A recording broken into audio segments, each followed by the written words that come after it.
ஆத்ம வணக்கம். ஆத்மபிதா சுவாமி சிவானந்த பரமஹம்சர் அவர்கள் அருளிய மும்மூர்த்திகள்.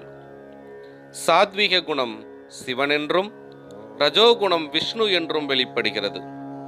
அந்த ரஜோகுணத்திலிருந்து உண்டாகிய அகங்காரமாயிருக்கின்ற தமோகுணமாகும் பிரம்மா. அதனால் உலகில் சத்துவகுணமாயிருக்கின்ற சிவனையும் ரஜோகுணமாயிருக்கின்ற விஷ்ணுவையும் மட்டும் பூஜித்து வருகின்றனர். தமோகுணமாயிருக்கின்ற பிரம்மாவை பூஜிப்பதில்லை.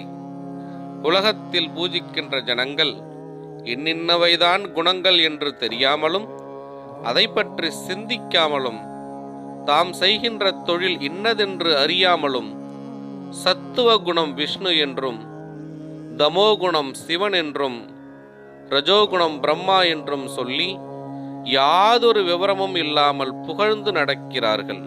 இது தவறுதலாகிறது.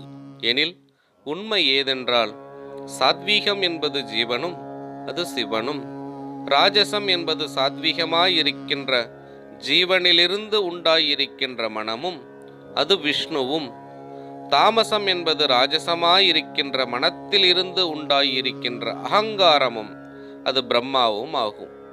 இதாகும் திருமூர்த்திகள், அதாவது மும்மூர்த்திகள்.